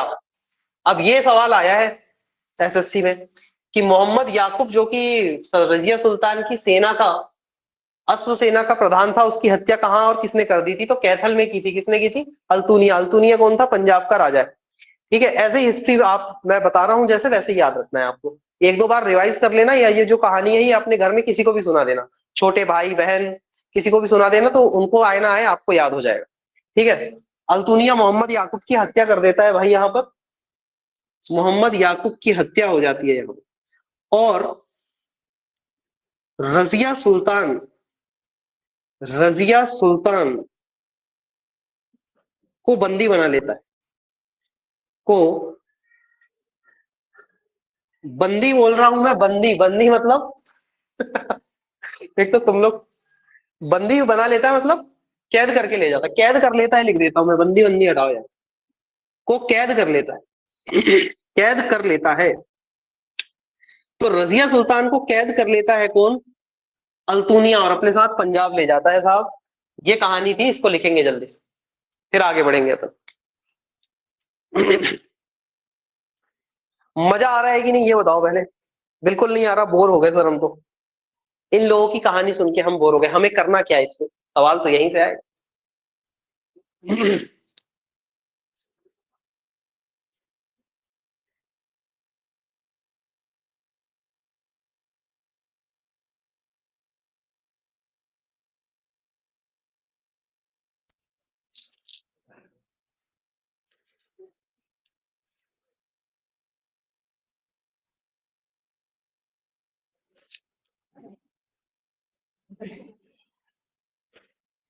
चलो लिख लिया, बढ़े आगे।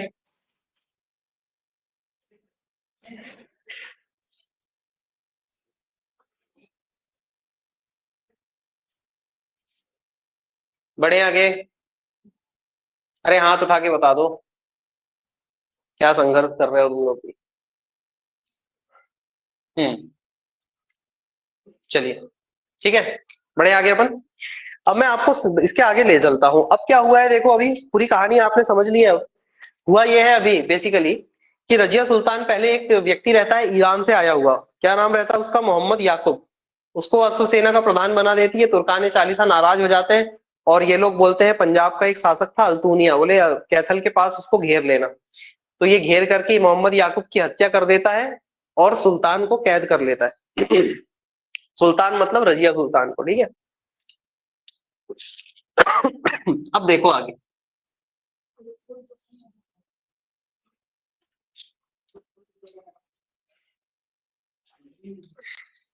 अब देखो अल्तुनिया और रजिया सुल्तान के बीच में कुछ बातचीत होती है, ठीक है।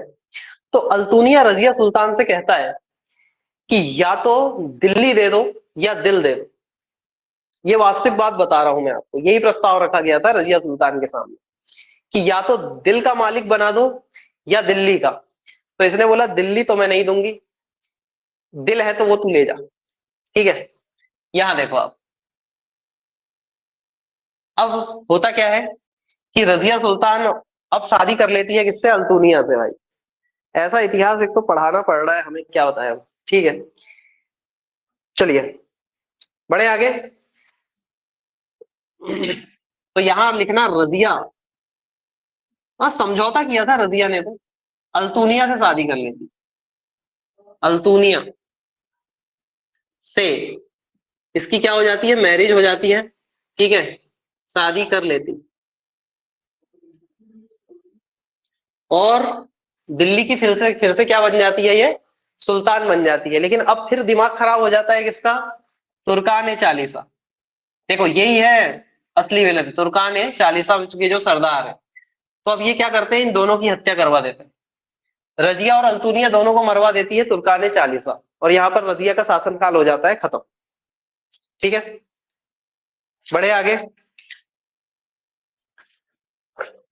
इतनी थी कहानी किसकी, रजिया सुल्तान की। रजिया सुल्तान से इतनी बातें आपको याद रखनी है। अब इसके बाद अगला सुल्तान बनता है तुर्कान चालीसा। क्या करवा देती है, इनकी हत्या करवा देती है, याद रखना। और इसके बाद फिर तुर्कान चालीसा, अभी मैंने बताया था एक व्यक्ति था मेंबर तुर्कान चालीसा का, उसका नाम था बलबन। तो पूरी तुर्कान चालीसा क्या करती है, आपसी सहयोग से मतलब सर्वसम्मति से अगला सुल्तान बनाती है। और अगला सुल्तान कौन बनेगा यहाँ, तो तीसरा सुल्तान अब बनने जा रहा है, उसका नाम था गयासुद्दीन, गयासुद्दीन बलबन। अभी बताया था मैंने बलबन, तो बस यही है, अगला हेडिंग लगा लीजिए, गयासुद्दीन बलबन।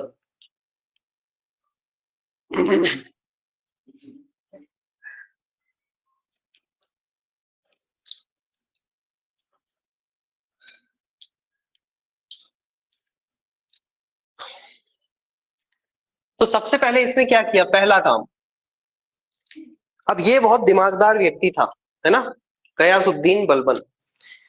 तो गयासुद्दीन बलबन जो है, ये सबसे पहले प्रतिबंध लगा देता है। इसने प्रतिबंध लगाया था किस पर, तुर्कान चालीसा। तुर्कान चालीसा ही खत्म कर दी भाई ने आके सबसे पहले, क्योंकि उसको पता था यही लोग हैं जो क्या है, जीने नहीं दे रहे सुल्तान को। तो तुर्कान चालीसा पर प्रतिबंध लगा दिया था, पहला काम पूछा जाता है ये। तो जो ग्रुप ऑफ 40 सरदार था, उस पर सबसे पहले प्रतिबंध किसने लगाया था, सबसे पहले क्या, फिर इसके बाद बना ही नहीं, है ना। तो तुर्कान चालीसा को खत्म कर दिया किसने, बलबन ने सबसे पहले। फिर इसके अलावा नवरोज त्योहार मनाना शुरू किया, है ना, नवरोज फेस्टिवल लिख लेना, नवरोज फेस्टिवल की शुरुआत कराई किसने, बलबन ने। और ये नवरोज त्योहार क्या होता है, तो फारसियों का नववर्ष होता है, याद रखना, फारसी नववर्ष कहते हैं इसको। जैसे आज हमारा है, वैसे ही क्या होता है, नवरोज फेस्टिवल होता है, जो फारसियों का नया साल कहलाता है ना। इसने एक थ्योरी बनाई, ही proposed the theory of kingship, theory of kingship। अब थ्योरी ऑफ किंगशिप को हिंदी में कहते हैं राजत्व का सिद्धांत, राजत्व का सिद्धांत। अब आप एमपीपीएससी की क्लास में होते तो सब बताता मैं आपको क्या सिद्धांत था, क्या था ये। बट आपको जरूरत इतनी ही है ना, स्टैटिक चीजें ज्यादा पूछते हैं आपसे कि राजत्व का सिद्धांत या थ्योरी ऑफ किंगशिप किसने प्रपोज की थी, तो आंसर आ जाएगा गयासुद्दीन बलबन। ठीक है, चलिए।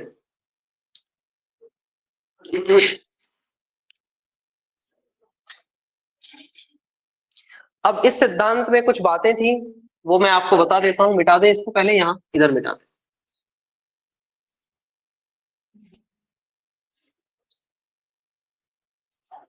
चलो देखो इधर क्या क्या बातें थी इसमें। तो थ्योरी ऑफ किंगशिप के बारे में एक दो चीजें देख लो आप। थ्योरी ऑफ किंगशिप,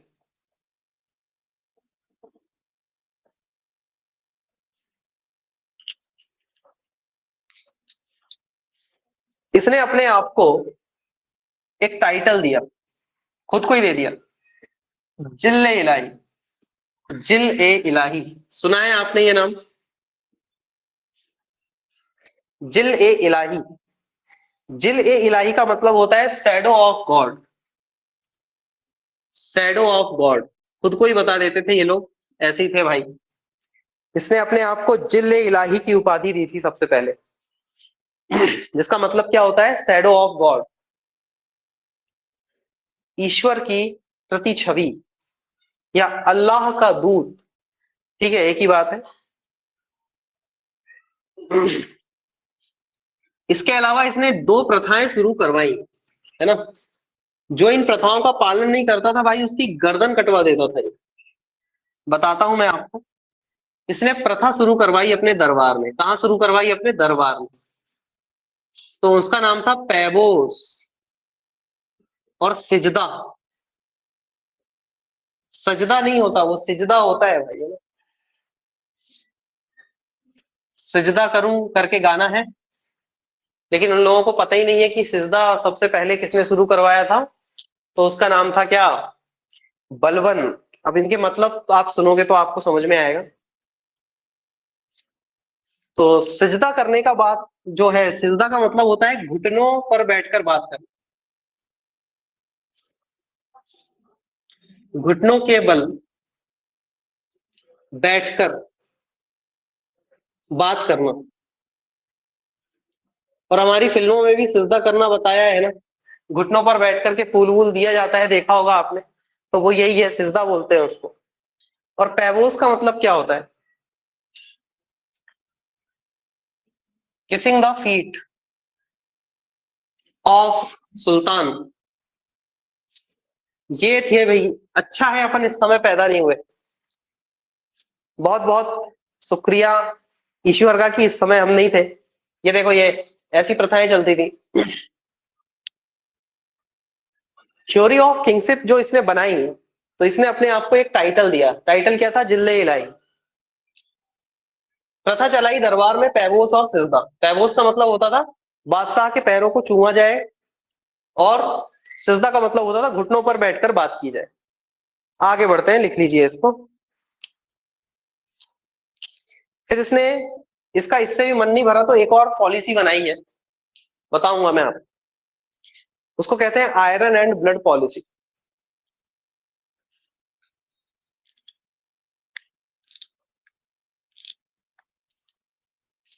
चलिए, हो गया क्या? बढ़े आगे। तो ये था पैबोस और सिजदा। चलिए,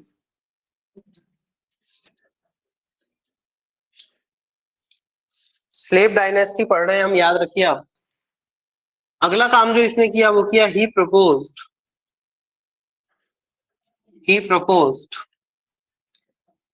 आयरन एंड ब्लड पॉलिसी। ये यूपीएससी सीएस, है ना, यूपीएससी में आया है 2024 में। 23-24 में पूछ लिया है, iron and blood policy, UPSC का सवाल है। हालांकि यूपीएससी ने ये नहीं पूछा था कि किसने प्रपोज की, इसको पूरा समझाना था, है ना। तो हालांकि ये यहां से आप याद रखो, he proposed iron and blood policy. अब मैं आपको इजीली बता देता हूँ ये थी क्या, है ना, आसान भाषा में सुन लो आपको। इस नीति के तहत, इस नीति के तहत दुश्मन को मारकर, दुश्मन को मारकर उसके परिवार, अब परिवार में कौन होता था भाई, उसकी वाइफ हो गई और उसके बच्चे हो गए, है ना, सन हो गए या डॉटर हो गया, इनको गुलाम बना लिया जाता था, गुलाम बना लिया जाता था, गुलाम बना लिया जाता था। इसीलिए इतिहास भी पढ़ाया जाता है हमको। सुनिए ध्यान से, देखो इतिहास पढ़ाने का कारण क्या है। ये UPSC, MPPSC, state PSC, PCS, SSC, railway और इतने जो अच्छे अच्छे प्रशासनिक पद है, ये क्यों पूछते हैं हिस्ट्री, क्या करना हमको, ये तो हो चुका ना कई हजार साल पहले, इससे हमें क्या। तो आप ये सेम लॉजिक देते हो कि हाँ हमें क्या इससे। देखो एक बात समझो, जब आप इतिहास पढ़ते हो, अब ये आयरन एंड ब्लड पॉलिसी ये उसने क्यों इंट्रोड्यूस की थी और उसकी मानसिकता हमको समझ में आती है, तो हमको ये पता चलता है कि हम कैसे विकृत, गंदे, खराब और एक नंबर के निम्न इतिहास से उठ करके आ रहे हैं। ये हमारा इतिहास है, ये सल्तनत का इतिहास। तो ऐसे सल्तनत के इतिहास से हमको ये सीखने को मिलता है कि हम जब प्रशासनिक पद पर जाएंगे, हम जब किसी डेमोक्रेसी का हिस्सा बनेंगे और जब हमारे अंडर में कुछ लोग काम करेंगे, चाहे वो कम हो या ज्यादा हो, बहुत बड़ा पद हो या बहुत कम पद हो, तो मुझे कैसे डिसीजंस लेना है। अब जैसे पावर होती है ना, तो पावर का इस्तेमाल दो प्रकार से होता है। आपको पावर चाहिए, आईएएस, पीसीएस जैसी अच्छी बड़ी पोस्ट है मान लीजिए आपके पास, तो उस पावर का इस्तेमाल, और सबसे बड़ी चीज तो जैसे कि हम यहाँ आपको पढ़ा रहे हैं, तो मेरा यहाँ से बोला हुआ एक एक वाक्य कई लोगों तक जाता है और वहां से वो और आगे जाता है। तो यही तो एक नैतिक जिम्मेदारी है हमारी समाज के प्रति। इनके लिए हुए निर्णय से समाज पर क्या प्रभाव पड़ा ये पूछता है TCS. Iron and blood policy इतनी खराब पॉलिसी थी जिसकी बहुत ज्यादा निंदा की जाती है ना। इस पर फिर एक हमारे बहुत माने हुए शायर है, उन्होंने लिखा कि मैं चाहे कितनी भी जंग जीत लूं लेकिन मैं उनकी औरतें बंदी नहीं बनाऊंगा। तो ऐसे करके इनका बहुत विरोध भी किया गया। तो हालांकि ठीक है, हमको तो इतिहास पढ़ना है। ये इनका इतिहास था, गुलाम बना लिया जाता था इसके परिवार को। चलिए, इसके बाद और छोटे छोटे सुल्तान और रहे इसमें। एक छोटा सा बात और याद रख लें यहां से आप, दीवाने अर्ज की स्थापना भी की थी इसने, दीवाने अर्ज, दीवान ए अर्ज, ये एक सैन्य विभाग था, है ना, आर्मी डिपार्टमेंट था ये, आर्मी डीईपीटी मतलब आर्मी डिपार्टमेंट लिख लेना आप। क्या नाम था, दीवाने अर्ज। चलिए हो गया, बस इतना बहुत है। बाकी इसके बाद आधा पेज छोड़ देना आप, है ना, आधा पेज छोड़ देना और उसके बाद हेडिंग लगाइए खिलजी डायनेस्टी। मिटा दो इसको।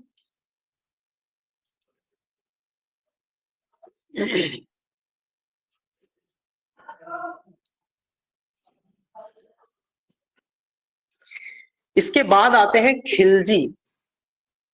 कितने लोगों ने पद्मावत मूवी देखी हुई है, बस वो आने वाला है यहाँ पर, अलाउद्दीन खिलजी, रणवीर सिंह ने उसका कैरेक्टर निभाया है, वही वाला है ये, है ना। तो 1290 लिख लीजिए, खिलजी डायनेस्टी। 1290 से कब तक रही है, 1320, 30 साल शासन किया इसने दिल्ली पर बस, खिलजी डायनेस्टी।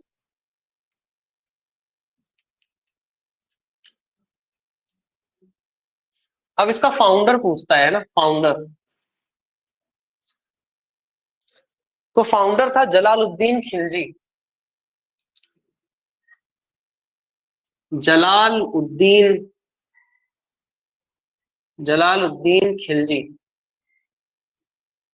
खिलजी लिख लो।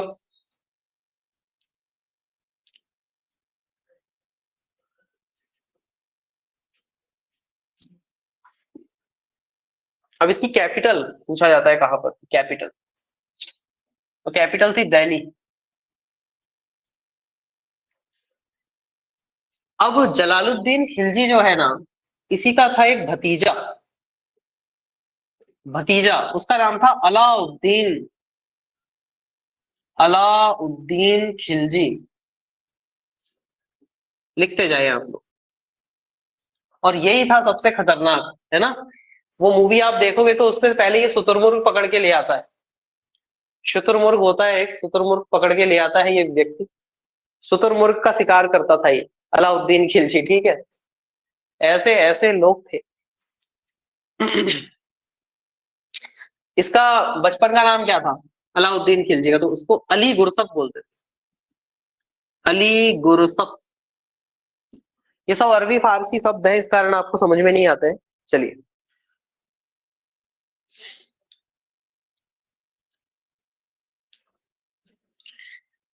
अब अलाउद्दीन खिलजी की बात करें तो इसका क्या था, एक इसका सेनापति था, है ना, सेनापति।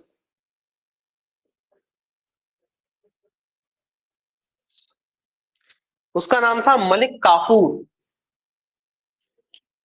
मलिक काफूर। इसको हजार दीनारी कहा जाता है, हजार दीनारी, क्योंकि एक दीनार उस समय मुद्रा थी। और 1000 दीनार में मलिक काफूर को खरीदा था किसने? अलाउद्दीन खिलजी ने। और उसको खरीद करके सेनापति बना दिया था मलिक काफूर। इसका गुलाम भी था और सेनापति भी था, किसका? अलाउद्दीन खिलजी का। अब देखो, कहानी सुनो।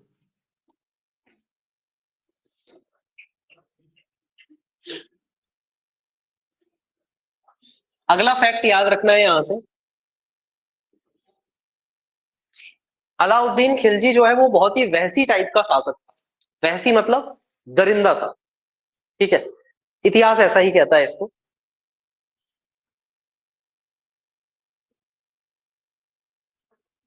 बचपन का नाम आर्मी, अच्छा बचपन का नाम क्या था? अली गुरसप। अली गुरसप लिखा हुआ है, बचपन का नाम था इसका। और किसका नाम था? अलाउद्दीन खिलजी का, ठीक है। चलो देखो यहां पर। अब ये अलाउद्दीन बहुत ही क्या है, मैं अभी बता रहा था आपको, बहुत ही वैसी टाइप का व्यक्ति था, बहुत दरिंदा टाइप का व्यक्ति था ये, है ना। जिसको बोलते हैं क्रूर। तो ये अलग अलग अभियान पे जाता था, अलग अलग विजय अभियान पे जाता था। क्या नाम था इसका? अलाउद्दीन खिलजी। इसके चाचा कुछ नहीं करते थे, ये केवल दिल्ली में बैठ के शासन करते थे। और जितने युद्ध वगैरह है वो कौन लड़ता था? अलाउद्दीन खिलजी लड़ता था यहाँ पर, है ना। अब बात सुनते जाना है आपको ध्यान से। तो ऐसे ही अलाउद्दीन खिलजी क्या है, कई प्रकार से क्या करता था ये, अलग अलग जगह जाकर के जो है वहां से उस साम्राज्य को लूट करके आता था, है ना। और लूटने के बाद फिर क्या करता था ये, लूटने के बाद फिर ये अपने चाचा को दे देता था, जितना भी लूट का वो होता था। लेकिन अब होता क्या है, एक जगह थी उसका नाम था, ढूंढ रहा हूं मैं कौन सा वो था वो, अ, ठीक है। देखो यार, तो अलाउद्दीन खिलजी,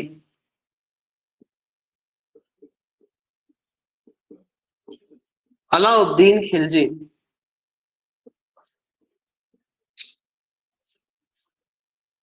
अपने चाचा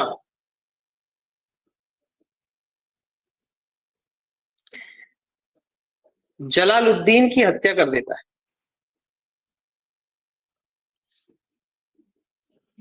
हत्या कर देता है और खुद सुल्तान बनता है। और खुद सुल्तान बन जाता है। लिख लीजिए। यही है हमारा इतिहास भाई, हमारा नहीं मतलब इन लोगों का। लिखो फटाफट। क्या होता है यहां से, अलाउद्दीन अपने चाचा की हत्या मतलब जलालुद्दीन की हत्या कर देता है और खुद शासक बन जाता है।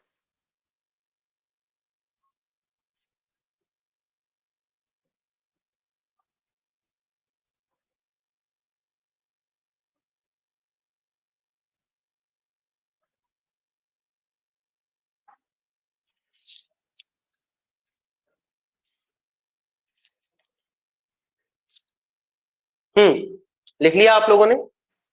बढ़े आगे, चलो आगे देखते हैं हम, है ना।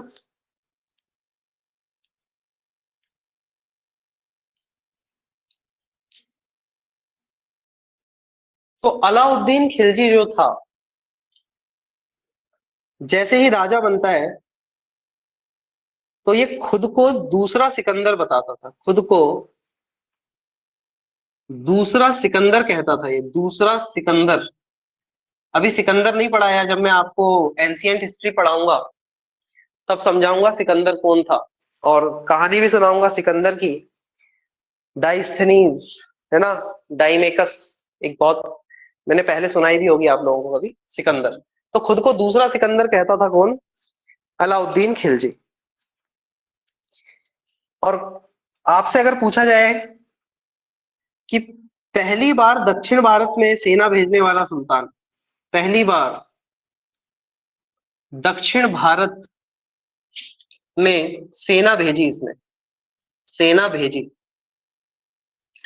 और इस सेना को दक्षिण अभियान पहली बार ही किया था किसने?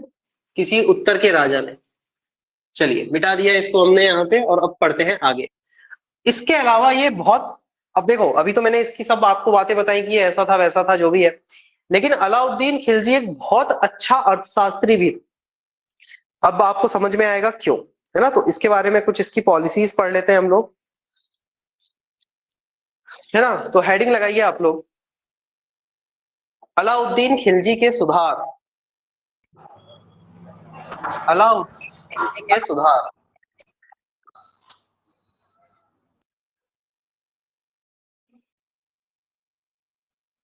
देखो यहां पर, मिटाए इसको।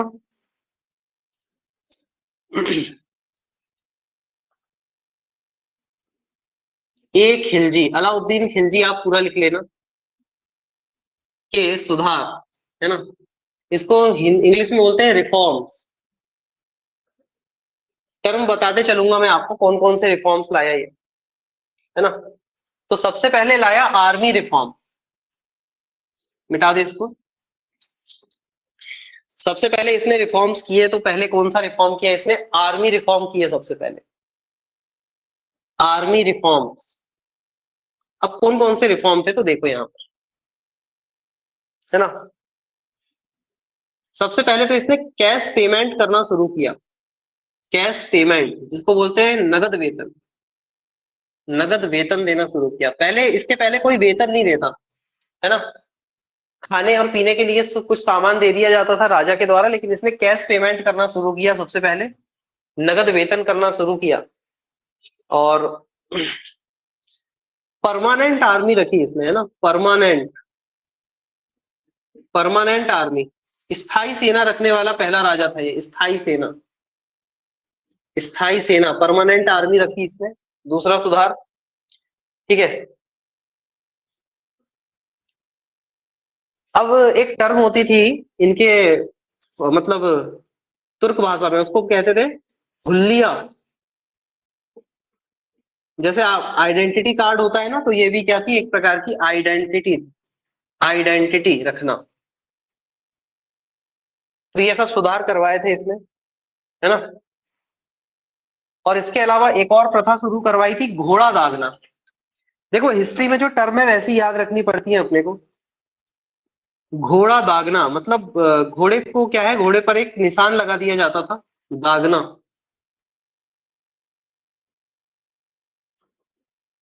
अब इसके समय क्या था, जिसके पास जितना अच्छा घोड़ा होगा, मतलब उस जितना पावरफुल अश्व होगा, उसकी पेमेंट उतनी ज्यादा होती थी अलाउद्दीन खिलजी के समय, है ना। तो ये आपको इसके रिफॉर्म याद रखने, कि अलाउद्दीन खिलजी के समय जिस सैनिक के पास, मतलब घुड़सवार सैनिक के पास जितना अच्छा घोड़ा, जितना ताकतवर घोड़े होते थे, उसको उसी हिसाब से पेमेंट मिलता था। ठीक है, चलिए।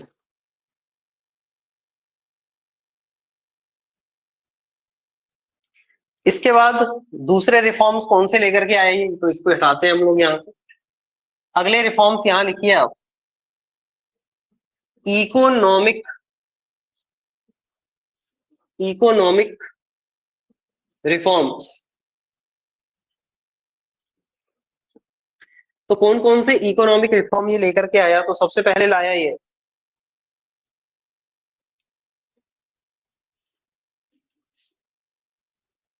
मार्केट कंट्रोल पॉलिसी,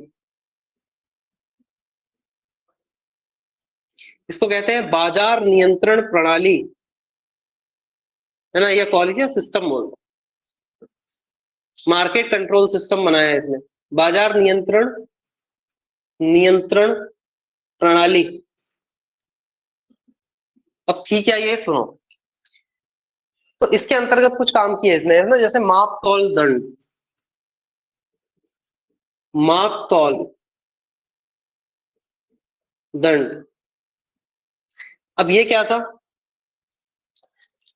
तो ये मेजरिंग पनिशमेंट कहलाता था, मेजरिंग पनिशमेंट, है ना? Measuring punishment. बता देता हूं आपको क्या होता था।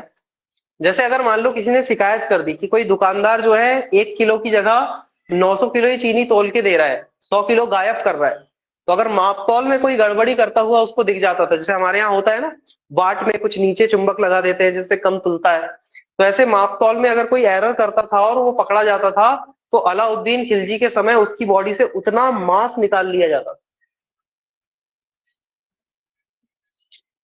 अरे हाँ या ना, समझ में आ रहा है क्या?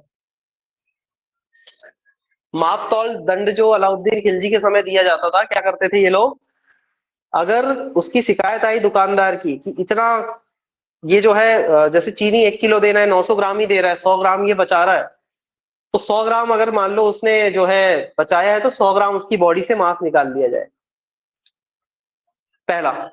फिर इसने क्या किया, ये मार्केट का डिस्ट्रीब्यूशन है, क्लासिफिकेशन ऑफ मार्केट,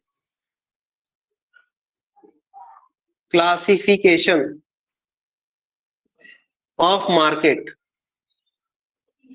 पहली बार अलाउद्दीन खिलजी ने मार्केट का वर्गीकरण किया था, याद रखना, मार्केट का क्लासिफिकेशन किया था, यानी कि खाद्यान्न, यानी कि जहां खाने पीने के सामान मिलते हैं वो मार्केट अलग था, कपड़ा बाजार अलग होता था, मसालों का बाजार अलग होता था, मीट वाला जो होता था ना, नॉनवेज वाला, वो बाजार अलग होता था, कॉस्मेटिक्स का बाजार अलग होता था। तो ऐसे बाजारों का वर्गीकरण कर दिया था इसने, है ना? Classification of markets.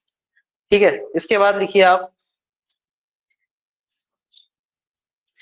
अब ये सब व्यवस्था देखने के लिए इसने एक अधिकारी को नियुक्त किया कि बाजार अच्छे से चले, है ना, जो उसने पॉलिसीज बनाई है सब हो रही है कि नहीं, तो इसको देखने के लिए एक यहाँ पर ऑफिसर होता था, उसको ये कहते था सहना ए मंडी, सहना ए मंडी।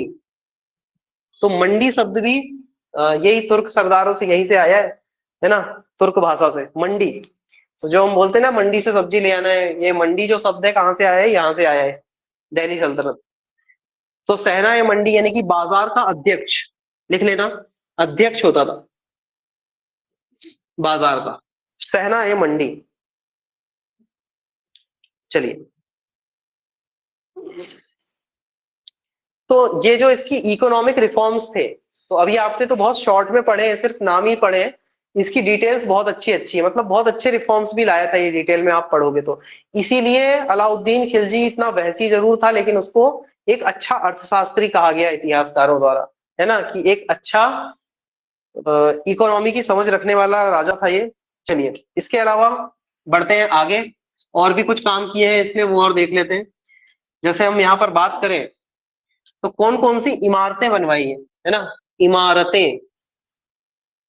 तो यहीं से सवाल आता है, बहुत सवाल आते हैं ना इमारतों से, स्ट्रक्चर से। देखो क्या क्या बनवाया इसने। तो सबसे पहले सीरी का महल, सीरी का महल। इसके अलावा अलाई दरवाजा, याद रखना है ऐसे ही आपको, अलाई दरवाजा।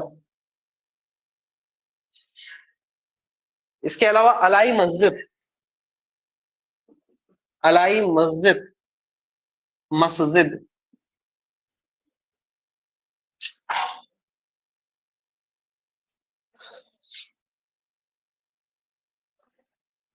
इसके अलावा बजाय बनाया इसने हजार खंबा महल, हजार खंबा महल, इसलिए बोलते हैं इस महल में हजारों खंबे हैं। और हौज का महल, ये सब बनवाया किसने? हौज। हौज उस समय में टंकी को बोलते थे, हौज का महल। और ये सब कहाँ बनवाया है? दिल्ली में। लिख लो, सारी चीजें दिल्ली में। इतनी सारी चीजें हैं दिल्ली में घूमने के लिए, है ना, हिस्ट्री की। तो सीरी का महल, अलाई दरवाजा, अलाई मस्जिद, हजार खम्मा महल, हौज का महल, ये सब कहाँ है? तो दिल्ली में है। इसके अलावा आगे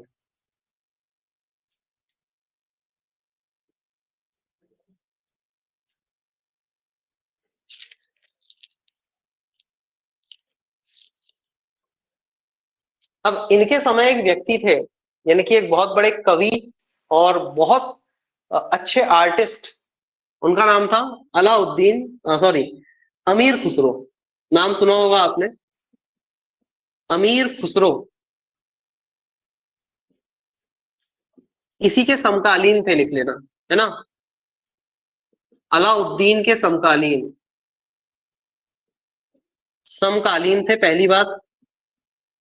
दूसरी बात, इनकी कोई उपाधि है क्या? तो याद रखना, इनको तोता ए हिंद कहते हैं। तोता ए हिंद, ये उपाधि यानी कि टाइटल था किसका? अमीर खुसरो का। लिख लो भाई इतना।